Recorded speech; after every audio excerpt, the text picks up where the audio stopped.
Next up was Godzilla vs. Kong, though King of the Monsters had drained all my hype like pus from a cyst. But I figured with each new sequel comes a new opportunity to improve. To a degree, Godzilla vs. Kong did just that.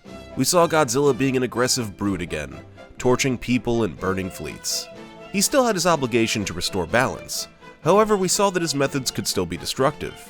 Inevitably though, with the good came the not so good. King of the Monsters ended with mankind looking at an uncertain future. The Titans were awoken, major cities around the world were in shambles, and there was even a little hint that Godzilla may change his attitudes toward mankind. Good thing he's on our side. For now. It seemed like with the next film, we'd be looking at a world whose landscape had totally been changed by the events of King of the Monsters. Hilariously, this was all cast aside in the first few minutes of Godzilla vs. Kong. Where the last movies had begun with tragedies, this film began with goofiness. That and the acknowledgement that the world-altering event that was Ghidorah's uprising would be left completely unaddressed. Remember the utter destruction unleashed on mankind in King of the Monsters? Well, this sequel sure doesn't. In fact, the opening titles of Godzilla vs. Kong even told us that all the monsters introduced by King of the Monsters just went Betty by, and we wouldn't be seeing any of them, including all the legacy monsters like Rodan and Mothra. Just poof! It also seemed like the story was leaning to become more Kong-centric, with most of the plot revolving around him. I wouldn't have been opposed to this had Godzilla been given an origin film as Kong had. However, the Mutos were the focus of 2014, and Godzilla was in the background for most of King of the Monsters. Now, here he was, once again, chilling in the ocean, waiting to be relevant to the story. He was the Monsterverse's main draw, so he should have gotten the focus, but no use beating off a dead horse. We also had the massive addition of the Hollow Earth, which had merely been hinted at in the previous film, but ultimately, it felt like way too big an expansion for the series in the third film.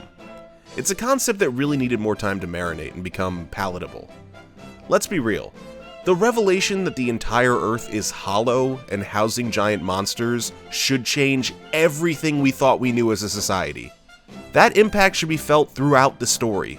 But, like most of the films in this franchise, we never get an idea of what it's like to be an average person on the ground. That's because we never get to see how all the major events of this series affect mankind in any meaningful way.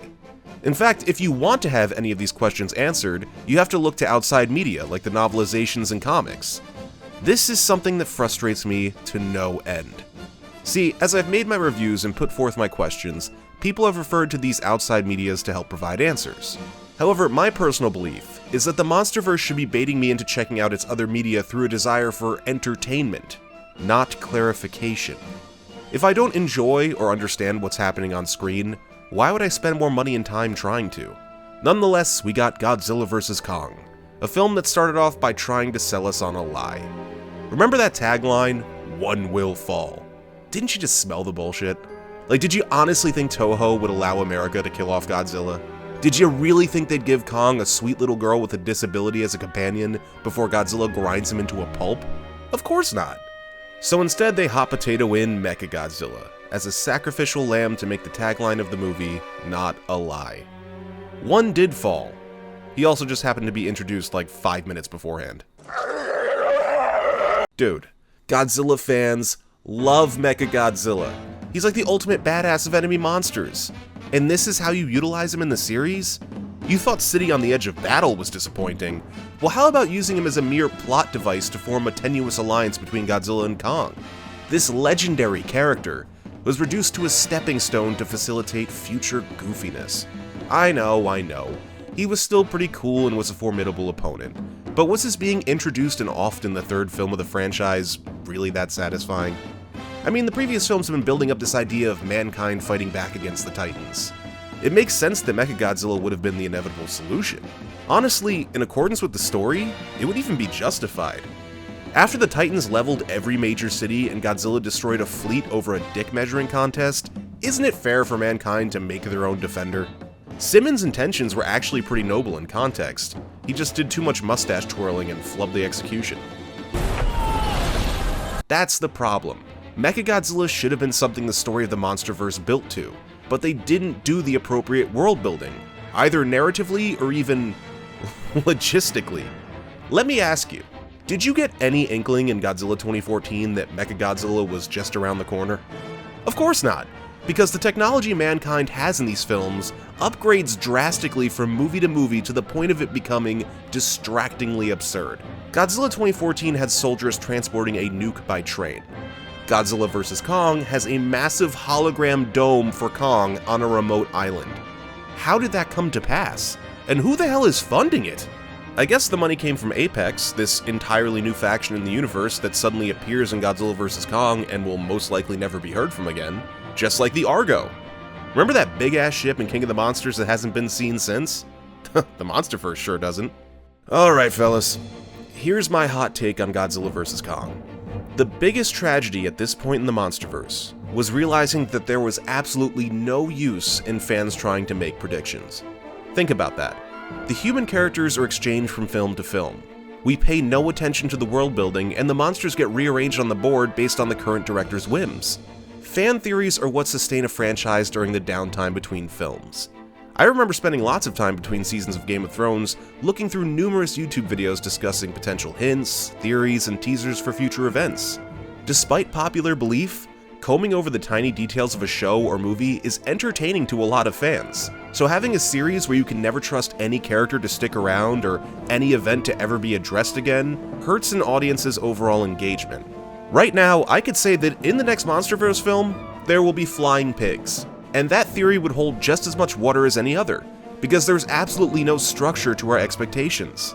This is why I don't understand why people defend this series so vehemently. What do you have to hold on to? At this point, all you can predict is that Godzilla and or Kong will slap their meat against another monster and win. Beyond that, what? Aside from those few YouTube clips worth of monster action, what's left to take away from these films that doesn't require additional media to justify? Oh, and by the way, the Earth is full of slave monkeys. At least that's what the next film, The New Empire, told us. Was anyone predicting that as the credits rolled on Godzilla vs. Kong?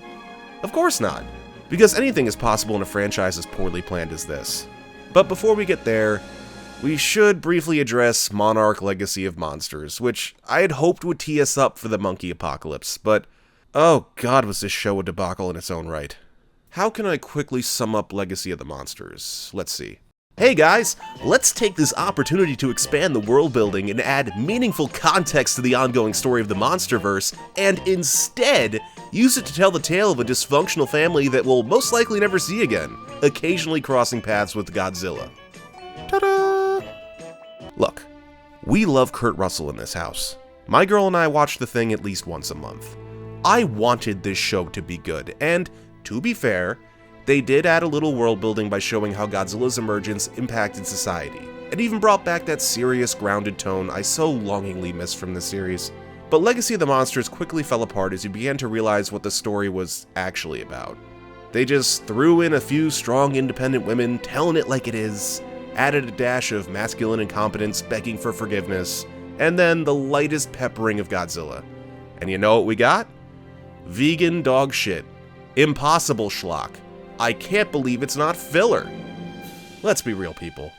This show added nothing to the ongoing story of the Monsterverse films. It's almost like Legacy of the Monsters was a studio using the Godzilla IP to vet some amateur writers. I didn't feel any passion for the character or ongoing story. I don't even know who the audience was intended to be. I could go on, but I already did the review, and I honestly never want to think about this show again, so check it out if you're interested, but we're moving on to The New Empire. But not yet. See, you guys, your comments, your feedback, has given me a tremendous amount to think about. I don't think I can cover everything that I want to say in just 2 videos.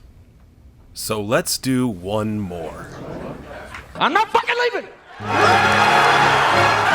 The show goes on! They're gonna need a fucking wrecking ball!